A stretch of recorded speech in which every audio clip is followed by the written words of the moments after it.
Hey everyone, welcome back to the show. Today I have Dani Marenburg here with me, and this is going to be a great conversation if you are struggling right now with hitting your capacity for one-on-one client services and you want to build a more scalable offer suite. So making this shift from one-to-one services to a one-to-many model, and especially if you still want to keep some element of one-on-one, which Dani does in her business, then you'll really love today's case study. So I'm not going to give too much away right now, but Dani, first, I would just love for you to share your Cubicle to CEO story. What was that catalyst that finally led you to leaping full time into entrepreneurship? Yeah. Well, first off, thank you so much for having me, Ellen. I'm so excited to be here and share my story because I think my story, it was one that, to be honest, I didn't even know was possible. I thought, I had my corporate job. I worked my way up to a director position in corporate and never in a million years did I think that I could have my own business. And truthfully, I didn't really know what that business would be.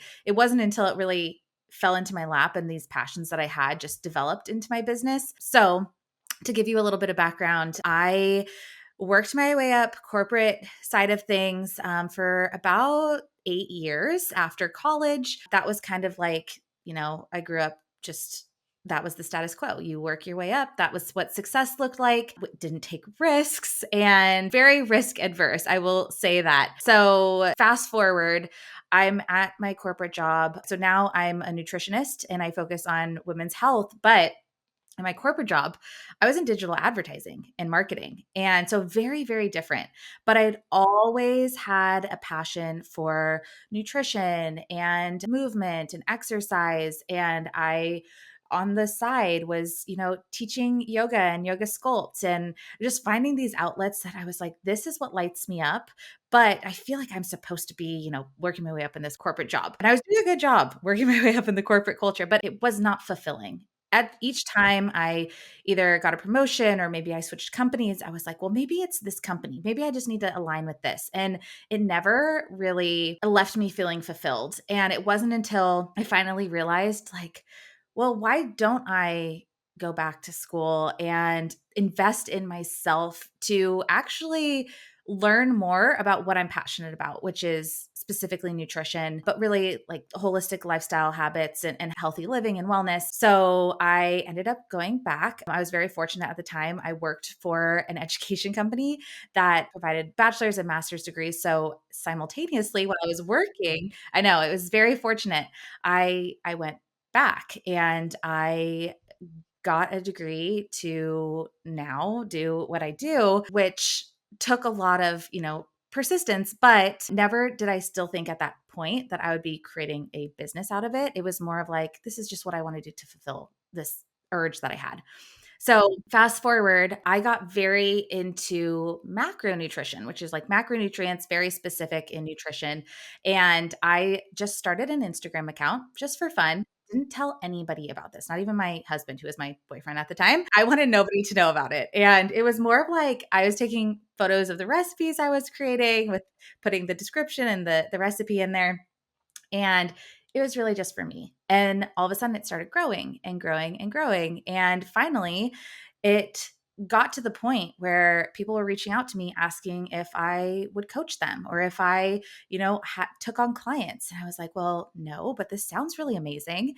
And like, this is very in line with what I want to do. And so I went and I got a certification in actual coaching too, just because I had never done that. And after that, I started taking on one on one clients. And so my business really started out with primarily and simply just one on one client coaching. And I would take on clients. And initially, my goal was if I could get to the point of, again, risk adverse girl here, if I could get to the point where I was making a comparable salary in one on one coaching to my corporate job, oh, I would 100% quit my job, leave, do this full time. And so this was at the start of 2022. So about 2.5 years ago now. Wow. 2.5 years ago, January 2022, filed my LLC. I was like, okay, my goal is 1 year from now, I am going to quit my corporate job and go all in on my business. And 4 months later, I quit my job right before my wedding, which also that's a whole nother Lots of thing. life changes at once. Lots of life changes.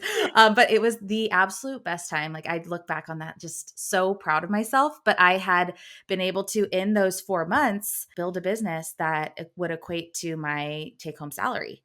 And I was so happy until I realized it was not sustainable. And that was because I was taking on so many one on one clients. And I love one on one client work. But there's only so much energy that you as a provider can really also put out there. So it was this evolution throughout the first year of my business where I quickly realized, wow, okay, I feel very blessed that I have all these one on one clients. I don't have the capacity to keep going at this rate. So, what do I do? How do I be able to sustain this and keep this a full time job, but not have to dedicate 60 hours a week and be on call and quite frankly not have any boundaries with my clients for my own, energy and peace of mind. And so that first year was a lot of learning. I implemented some new programs and some of them worked and some of them totally flopped. I had a membership and with memberships, you have to have enough people in the door to really make it a sustainable income source. And for me, I was so eager that first year to just like over deliver that it was more energy on my side on top of the one on one coaching, but the return really wasn't there. So I learned really quickly there, okay, you know, we're going to put a pause in this. We're going to maybe revisit this in the future. And we kind of worked through, we being me at that time, it was just me, what options were for me. And so it wasn't until the end of 2022 when I was like, I really want to put together an online course because I can consolidate the information that I share with my clients day in and day out inside the one on one coaching program for those who want to just do this on their own. They want to learn those foundations and take it and just have a self guided model. And so I built out a course. That was number one. I did that towards the end of 2022 and it launched January of 2023. And the second thing I did was I really evaluated, okay, I had some hesitancies with changing my one on one coaching program, but I knew that, again, it needed to change. And so the second big catalyst in my business was that I changed my one on one coaching program to hire coaches under me and for it to be half community and then also that one on one coaching, but removing myself a bit from it too. So over that first year, it was a lot of learning. And then the second year was a lot of growth within those new developing areas in my business that has really led to a lot of success and freedom in my business, which is huge and a huge priority for me. Well, I think it's so encouraging for our listeners to hear from an entrepreneur that maybe is more risk averse. I think many times when people think of entrepreneurs, they think of people who really lean into risk, who like taking big leaps of faith. And I think we also need to hear the stories from people who are more methodical in how they plan out their exit from corporate life or from their day job to pursue their business dreams full time. So I'm really glad you shared that piece of your story, Dani. And I was smiling as you were sharing your story because I feel like we almost did a switcheroo. Like you came from advertising, worked your way up to a director, then now you work in health and fitness. And I kind of came from the opposite. Like my degree is in exercise science. I worked in the health and wellness industry first, and then I switched and now I'm in advertising and media full time in my business. So it's just kind of funny how life, takes you in different directions. And I'm sure so much of your background in advertising helps you in being able to successfully promote and market your own business. So I know anything we do in life helps us build to that next chapter. And I'm glad you also kind of gave the backstory on, how you started out in one-on-one coaching, quickly burned out, and then wanted to shift into more of that one-to-many model and kind of what that looks like. So let's get into this case study because so the two programs you mentioned, by the way, the signature course, the macro body method, has generated about $175,000 so far in its lifetime. And then the group coaching program is the macro accelerator, and that one has generated around $300,000. So for our listeners, today's case study, we're really looking at how Dani was able to make this strategic restructure to essentially 2x her revenue in a single year's time while also reducing her work hours in half. Used to be working 60 hours a week trying to fulfill on all of these clients, and now about 30 hours a week, which I know I'm sure is a huge blessing to you as well because you're about to become a mother, or you are a mother, you're pregnant and about to expect your first baby. So huge transitions. Let's talk about, you already mentioned that your membership was something that you tried and it didn't quite work out. For you, what were the elements that you, I guess, eliminated from the membership aspect when you created your course instead? And what are some of the things that you kept? Great question. So the membership itself, I went in and I will say I went in with the mindset of like, I just need to create as much as I can right now. And it was kind of this like urgency mindset versus in retrospect, now with the coaching program, I was much more methodical about it. So I will say that when I went into the membership, I just had this idea and I was like, I have this idea, I'm going to run with it. And it was great because, and I'll get into that membership too. It was great because I learned a lot from that membership that then I applied. So with the membership, it was a $49 a month membership that you had access to. You got discounts on. So another product that I have is custom macro plans. So someone purchases, if they just want to know what their nutritional needs are, I can put together a plan for them. And now I have coaches that do that for me. So again, I've been outsourcing things, but at the time it was me. And so when they signed up, they got discounts to a custom plan. They got monthly recipes, which at the beginning, I was like, oh, this is going to light me up. Oh my gosh, I quickly burned out because it was like, wow, this is so much work every single month to put together a new ebook every single month. And then live coaching calls twice a month in there. And I realized one, I was definitely undervaluing my time. And the $49 value mark, again, out of like a fear mindset, I just want people to stay in this membership. I want to get as many people in this membership as possible. My mindset has completely changed since then. And that was what I was more focused on. And it was again just leading me to more burnout. So those things that worked within that membership were there was also a community aspect. So it was in a Kajabi community and we had feeds in there, different types of circles so people could ask questions. The community element was great. And where people saw the most value and where I loved pouring value was the coaching inside there, which I felt like, okay, finally I can get to a point where someone's asking a question, I can answer, everyone can see and everyone can learn from that. And then they have great features like you can search for questions. So I made it, I built it out so people knew how to navigate the community to the best of their ability to gain this knowledge and information. But the things that weren't working were like creating 20 recipes or 10 recipes, whatever it was, every single month for this and creating a new ebook and just I overcommitted to the amount of calls that I was doing on that as well. But the calls, there was so much value in those calls. And that, again, the community aspect, the Q&As, things like that, those were the two things that I was like, okay, I want to keep this, but I need to somehow evolve this into a much more functioning product. And it was hard for me. It was a hard lesson of like shutting down a program. I didn't really know how to communicate that to clients. And I'm like, okay, I really need to think through, does this make me a failure? And now I know absolutely not. We are, always learning, always evolving. And it's really helped me, in this program now. So what I took from that membership and what I learned from it was, okay, people are really engaging in the support element and aspect, and people really like to participate on the calls and maybe even is just showing up on the calls to learn. And so within my one-on-one coaching program, the macro accelerator, the pieces I took from that, it was kind of a hybrid with my one-on-one coaching and this membership. And so within my one-on-one coaching program, within the macro accelerator, A client comes in, they have an onboarding call. They now work directly with one of my associate coaches, and I am there from more of an educational standpoint and an onboarding and experience standpoint.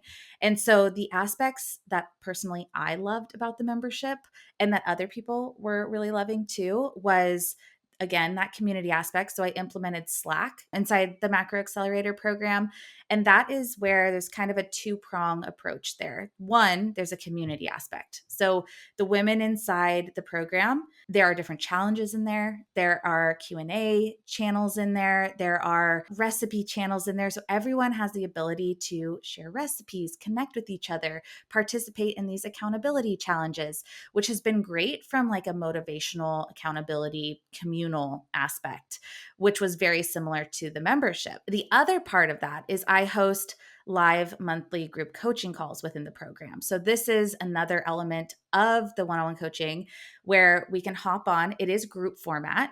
So we can hop on these calls.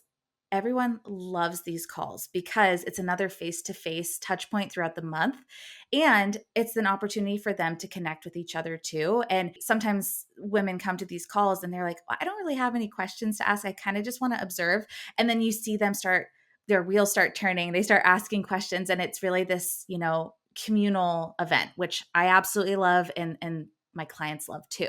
I think that is a huge benefit of group coaching is that oftentimes you don't know what you don't know. So if you're just starting your journey of counting macros and, getting into a regular fitness routine, sometimes it does take a few times of listening in to what other people are experiencing for you to realize, oh, that's like something I wouldn't have even thought to ask, but you can still benefit from. So I think that's such a crucial element of success to really any group program. You're kind of touching on some of the things that, I wanted to get a little bit more granular. And so if you don't mind, I wanted to jump over to this idea, this concept before we get too far into the weeds of the accelerator program, trying to understand between the DIY course, the self-paced course, the macro body method, and then the accelerator, is the curriculum and the framework that you're teaching in those two programs the same? Is the only difference that the accelerator obviously has the community aspect and the one-on-one support, or are the curriculum and frameworks themselves actually vastly different in the two programs? Great question. They are the same framework. So, what you get within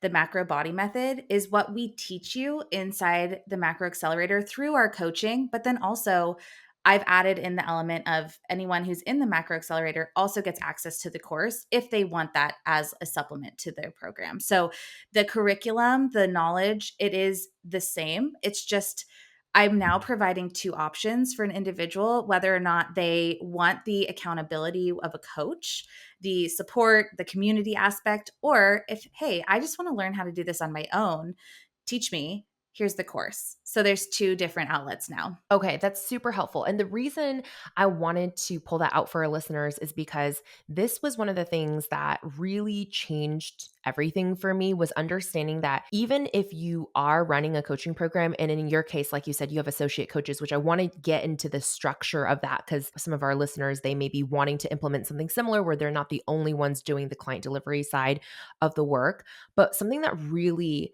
changed my mindset about programs is people are paying for access. People can either pay access for you and your time, like direct access to you and proximity to you, or they can be paying for access to what your brain creates. And I was like, oh, like that changed everything for me in my early educator days of understanding what different forms of value might look like. So I wanted to pull that out for our listeners. And with the associate coaches. So, like you said, you are there for the experience, you're there for the onboarding. So, I'm assuming your face is really kind of like the front end marketing machine. And then when they're coming in during the onboarding process, you're kind of, your videos are walking them through that experience. How do you, if you were known, right, for as a one on one coach, and then you transition into a group coaching program where you're no longer their one on one coach, that can be a little bit of an adjustment for some people who are used to working with you or love you and only trust you. How did you work through that challenge? And how are you communicating to incoming clients for the accelerator program, that while the methodology is from your brain and you're still very much in that program, that you are not the one actually doing their weekly check-ins and coaching with them? I would say almost more so a mental shift for me. It was something that I struggled with because I was like, well, people still want to join a program if they're not working directly with me because they're signing up for me. But no, it's to your point, it is the framework that I have built and then trained my coaches on that is really what people are buying into. And so when I had my one on one clients, what I did was towards the end of their retainers, if I had any clients that were kind of maybe between retainers, I would keep them on until their retainer was complete. But if their retainer was coming to an end and they wanted to renew, I was letting them know, hey, we're actually transitioning to this new program. This is what it's going to look like. For a handful of clients, I would say about 60% of the clients who did want to continue and move into this new program, they were totally fine with a new coach. What I did was have an onboarding call with the three of us. So it was a little bit of a transitional period. And this was about a month before the transition actually happened. So then there was actually a month where we were kind of tag teaming their check ins. We were both checking in with them. So they felt very supported throughout that transition period. I had maybe 40% of those clients who were like, no, I still want to work with you. And I said, okay, I had the capacity at this point. I mean, at one point I had 40 one-on-one clients and it was just, Wow. it was just, yes. So at this point it was like, oh, I can have 5 one-on-one clients. Like I can totally do this. This is amazing. Yeah. And it was a great transition for me too, to kind of like slowly transition out of the one-on-one coaching. So for that first couple months of the macro accelerator, I did have about, I think it was like 5 or 6 one-on-one clients that I previously worked with. So I wasn't taking on any new clients. It was just those who were like, I really want to work with you. And I also had a really good relationship with, and I wanted to continue to work with them on a one-on-one capacity. So that's how the transition occurred from the current clients. And it went very smooth. I will say, I think I have just amazing clients that I get to work with, and that made it a lot easier. But for those who were new coming into the program, I tried to make it extremely clear on the sales page when they apply. So to get into the program, you have to fill out an application. I'm reviewing all the applications. And then what happens is if their application's approved, I have a 15-minute free discovery call with them. And this call, it's with me. I take them through the program, very detailed with it, answer any questions that they have, make sure it's a mutual fit, because that's something I learned throughout my coaching experience too, is, not every client is going to be a fit for you. So it is a vetting process on both sides. And on that call, I'm very clear about the fact that I pair them with a really reputable coach and that they're going to be the ones really navigating their one-on-one experience. But I am there throughout the entire time. I am there on Slack. I am there throughout the monthly coaching calls. If they ever need anything, they have direct access to me too in Slack.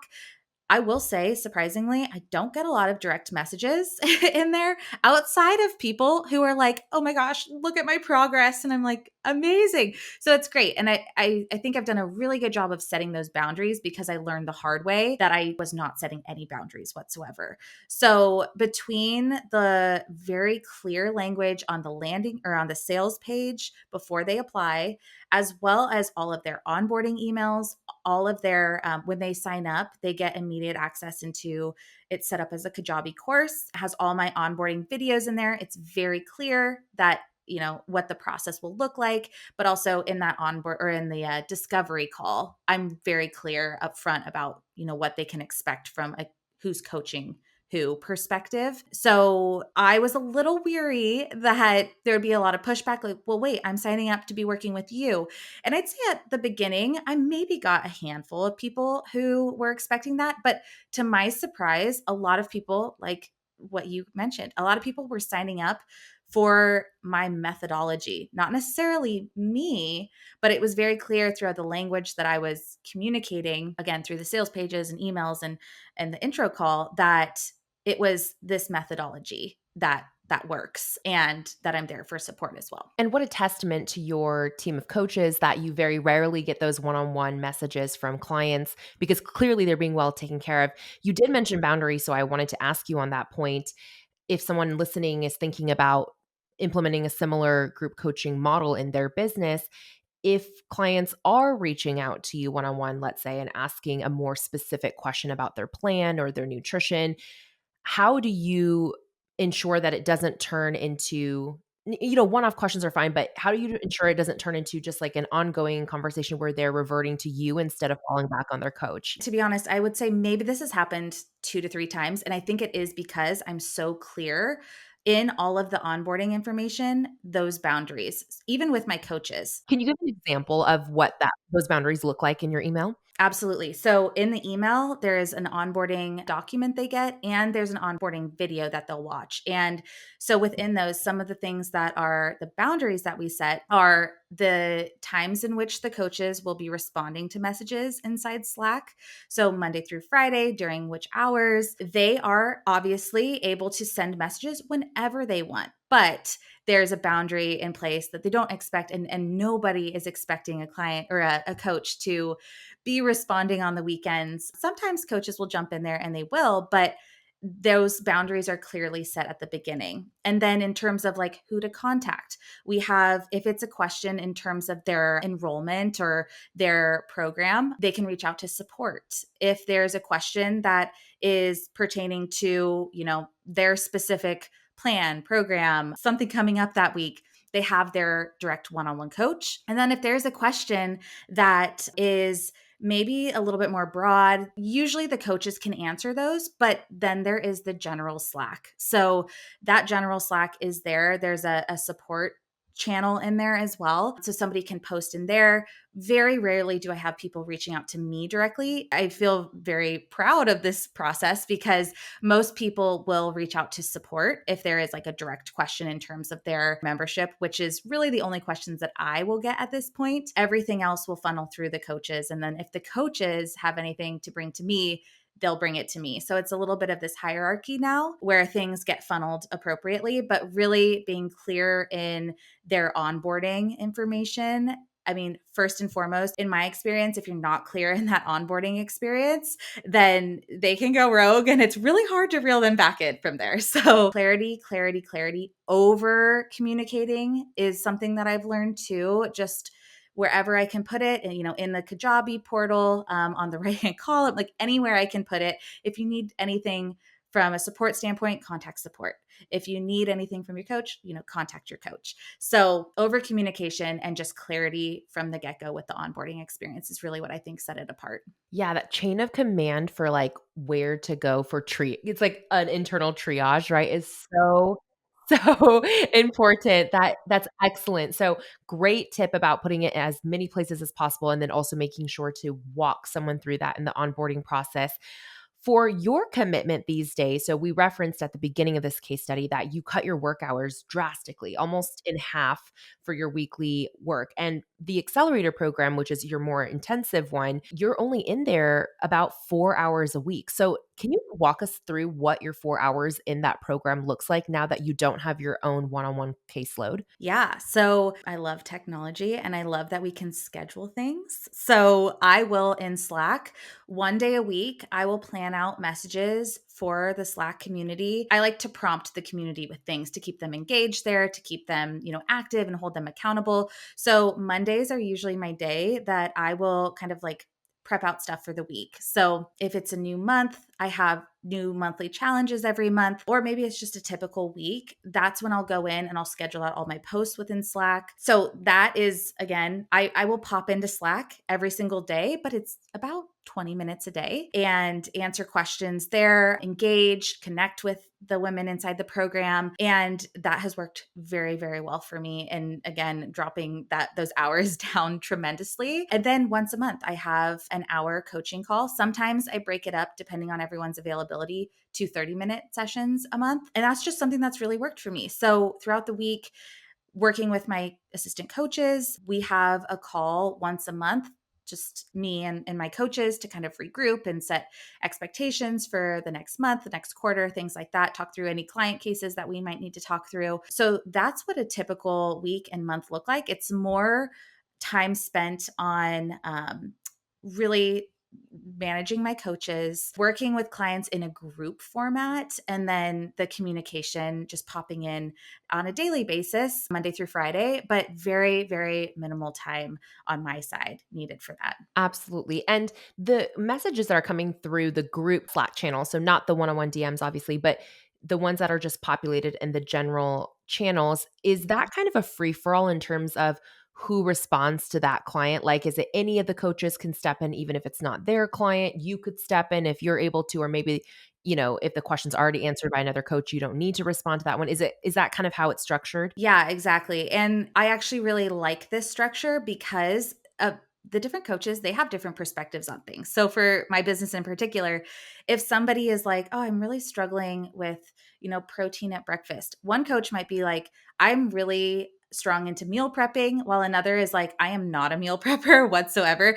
Here's two different perspectives and ways of doing things that can really work for people. So, yes, it's very much each coach. I kind of have responsibilities for the coaches as well. So each coach should be going in at least 30 minutes a day. And my coaches are contractors. Nobody's full time in my business as well. But there's 30 minutes a day where they're going in. They're either checking in with clients one on one, sending direct messages to them, or participating in the group element of the Slack channel, whether that's responding to questions or prompting new questions and engaging individuals, which I'm also doing throughout the week. But having more coaches in there, it really fosters this sense of community within the platform. Yes.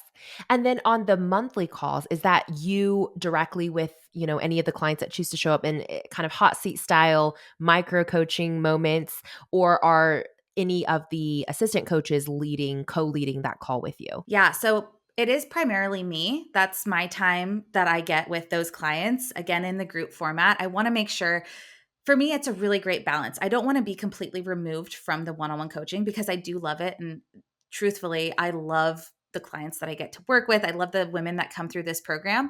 So those calls light me up. What I realized was I am focusing on the things that are lighting me up in my business, like my podcast, the group coaching calls within the macro accelerator, those types of things, those fill my cup up. And so those are the types of things that I'm keeping on my schedule. So primarily it is me. Now, once in a while, and especially, I'm about to have a baby here and like, gosh, too soon, in like 2 months.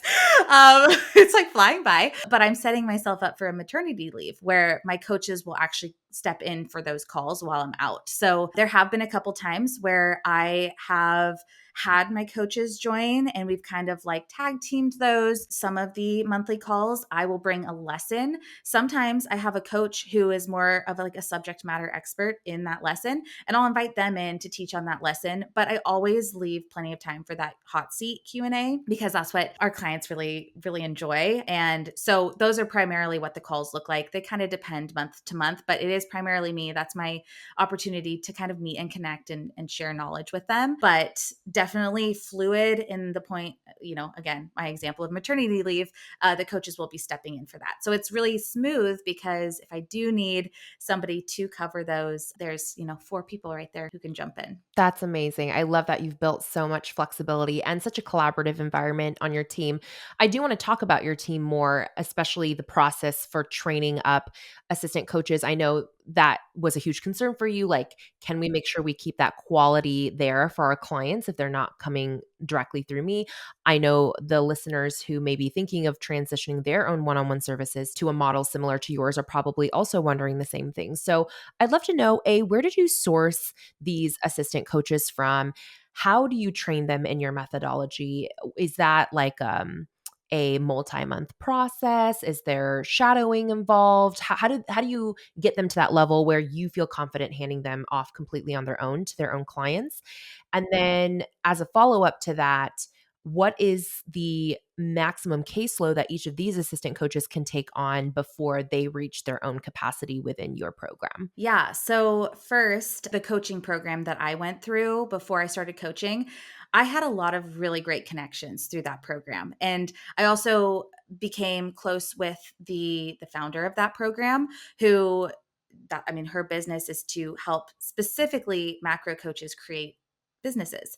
And yeah, and so I actually connected with her and I was like, "Hey, if you have any recent grads or you know of anybody who might be interested in assistant coaching, I am looking for some assistant coaches." So I kind of tapped into my network a little bit. My first assistant coach, who is now my lead coach, she is the one that helped me launch this program. So I built out the program and she really helped from like an admin perspective, making sure that we're documenting everything. One thing that I really wanted to do was be very conscious about documenting processes so that would if and when we did need to hire more coaches, which we did, we had all those processes, documented and we could easily train new coaches. So this individual, again, she started out as my assistant coach, my only assistant coach, and I met her through that program that I had gone through. And we had the same education. So I knew her very, very well. And it just so happened to really work out for me, kind of tapping in again to that network to say, hey, let's just test this out. Let's see if it's a good mutual fit. And so I actually had her go through my course.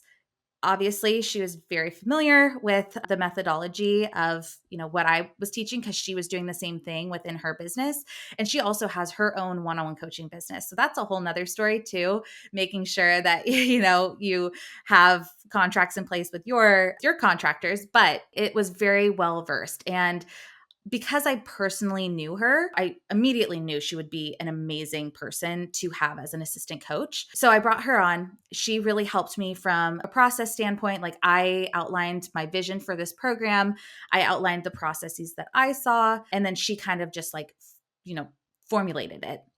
And then from there, what we did is we worked for about 2 months on just how to communicate to clients, like all of the nitty gritty of things. But again, I was very aware of her skill set, and I knew she'd be a great like first plug-in. So from there, we've since hired 3 other coaches, and throughout that process, she has really been an integral part of helping me with the interview process, with the onboarding process and training process. So it's initially was a tag team effort, and then I promoted her to lead coach, and she, as part of lead coach, takes on all the onboarding of the new coaches. So I've actually removed myself a bit from that as well to focus on bigger areas in my business and have her really focus on that. But all my coaches go through my online course primarily so that they can understand the information that's being communicated out to clients. And if clients ever have a question, maybe they're going through the course and they're like, hey, I saw this in the course, they know what they're talking about because they've gone through my course. We also have a separate Slack channel. So I have my Macro Accelerator Slack channel, but I also have my own internal Mindin My Macros Slack channel. And there is a channel in there called Coach's Corner.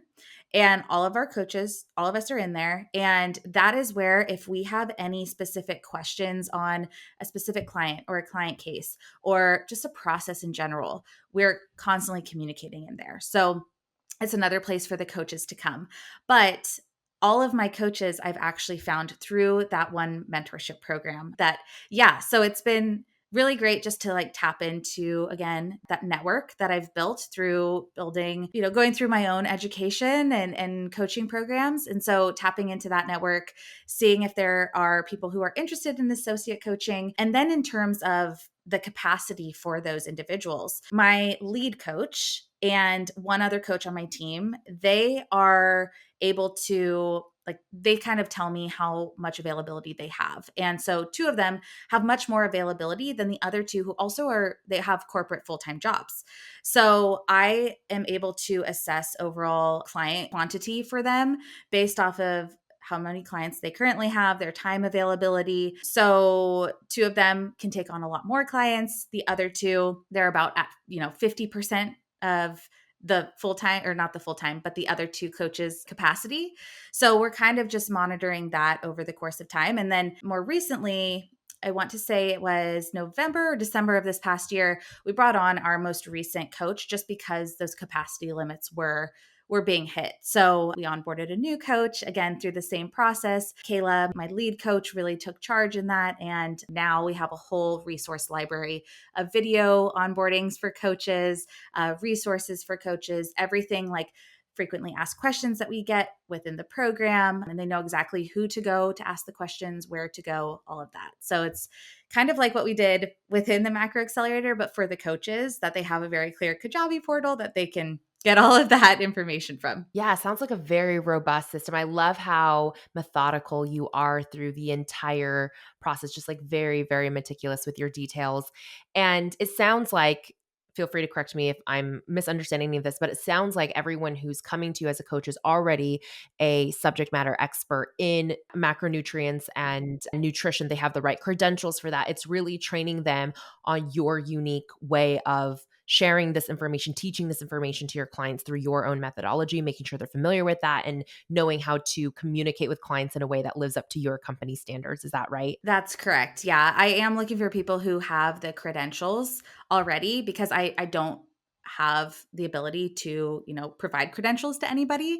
So I am looking for those who already have both from a nutritional standpoint, but also from a coaching standpoint. I'm also looking for those who have experience with coaching to be a coach. There was one coach that I did bring on who was just such a good fit. And I was like, she doesn't have a lot of experience with clients, but she can shadow first. We didn't give her any clients yet, but she was really active in the Slack group. And then it was slowly adding on clients. So there was a coach who was more green in terms of the coaching space, but had that knowledge there. But for the most part, all of the coaches have been, they have their own coaching programs or practices, and they have that experience there too. Okay, awesome. Thank you so much for clarifying that.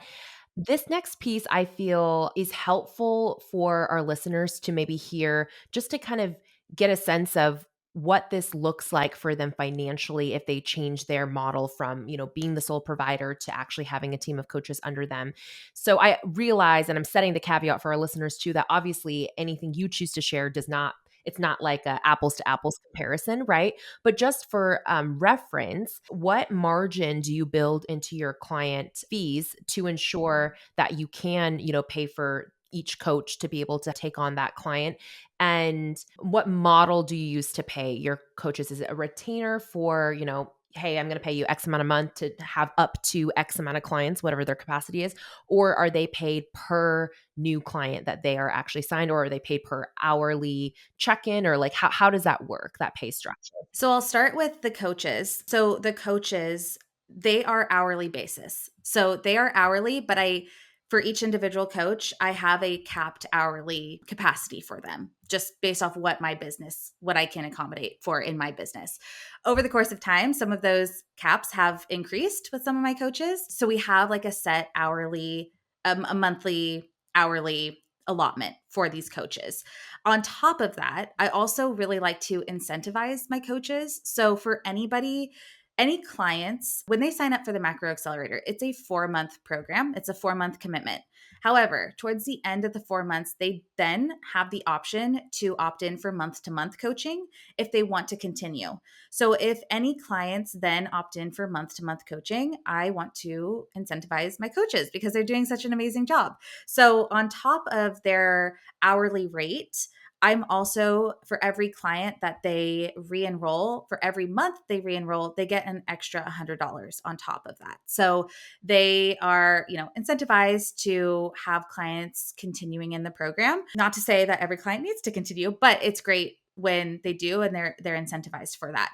So how I'm looking at that is really I'm looking at the total cost that it costs me to operate this program. The coaches, in terms of their hourly rates, I'm setting that based off of kind of industry standards, but also for that individual position, but then also taking into account the time it takes to, do the admin behind the scenes with the clients and all of that. I want to make sure that on top of what I'm paying the coach to manage, there's about a 70% margin in the coaching program that we're profiting from. Now, that changes a little bit when it moves to monthly, when it moves to the month to month coaching, because they get that for a slightly reduced rate. It's about $50 less a month if they continue. But I'm taking all that into account with the finances of it. And then if there is like maybe, of course, like Q4 for me is a much slower month because hello, holidays, nobody wants to like sign up for which I have other things that I do to kind of supplement that during that time. But for like one-on-one coaching, it can tend to be a little bit slower of a time. So what then just happens is, I mean, it's kind of worked out where because they're paid hourly, if they're working fewer hours, I'm spending less as well. So it just works out that way in terms of, paying them by the amount of time that they're working. I'm also able to like actually see, okay, how many clients are coming in, how many clients are renewing, so I can see what the expected revenue will be and then kind of work backwards from there if we need to. That is so great. I love that you're able to really build in the margins that you need and then be able to scale up or down how many hours the coaches are working based on your own actual client enrollment and capacity. Do you have, to wrap up our case study, is your vision to just infinitely like scale this program and, just continue onboarding new coaches to meet that demand? Or is there a certain point that you would hit in this program where you're like, I don't want to go over X amount of clients to keep it at a certain enrollment capacity, I guess? That's a really great question and something that I am actually actively thinking about. So within my business, there are other capacities that I'm kind of being drawn to as well. So the one-on-one coaching experience, I love the intimacy of it. And also, it's almost like I would want to keep it more intimate because of that community aspect. Once it starts to get a little too big, it kind of loses that element and that personalization inside the program where we actually like all know each other. It starts to get a little bit too big. So my vision right now is to keep that intimate, and then if needed, like, instead of inviting more people in, it's increasing the cost of that program. But I also see, as I'm transitioning into this new phase of, motherhood and life, I'm really curious what the next year and a half will bring, because I feel like I'm on the cusp of something else. I just don't know what that is yet. And I'm like, I don't know what it is, but it's going to be damn good. And I'm really excited for it. So I've thought about, maybe potentially reintroducing another type of community element. I've done a couple group programs. That's a whole nother topic, but those have done so well for me this year. And it's kind of accommodating those individuals who do want a sense of support, community, but also a little bit of coaching, but maybe don't want or can't invest in my full one-on-one coaching. That has been such a huge success too. So that's something that I'm going to continue to do 2 to 3 times a year. They're a month long and it's easily replicable. I almost can't say that word. It's a hard one. Yeah. And when I have pregnancy brain, I'm like, oh gosh. So those are another great like thing that's another great program that I've implemented this year in my business. That is a great revenue driver, but also kind of like itches that need for those who are kind of like falling in between things. So I could see that also growing and being a bigger part of my business as well. So smart. Okay. I want to leave our listeners with this end note of my takeaway from getting to observe how you've restructured your business in this from one to one to many model. I am very impressed that you have developed one core framework or methodology, right? And been able to essentially disseminate this information in three different containers: a self paced course, a one on one coaching accelerator, and then also, like you're saying, now bringing in live cohorts a couple times a year for a shorter intensive, like 1 month duration, but still the same framework, right, being taught to these clients, but just adjusting what that implementation, accountability, and support container looks like. I think that's so wise. I really think there's so many educators and experts out there that feel like every single new offer they create needs to be a totally different topic, curriculum, just all the things. And I think that the way you've done it is so streamlined and so smart and so much more infinitely scalable. So Thank you so much, Dani, for coming on to share a behind the scenes of what that process looked like for you. Where can our listeners go and connect with you and find out more about your programs? Yeah, well, again, thank you so much for having me. I love sharing my story and I just want to help as many people as possible, have this freedom-based business as well. But you can find me on Instagram at Mindin My Macros, that's Mindin with no G, or on my podcast at Mindin My Wellness podcast on wherever you're listening to your podcasts. Amazing. We'll put both of those links below in the show notes, so make sure you check it out. Go subscribe to Dani's podcast. Dani, thank you so much again for joining me today. Thank you, Ellen.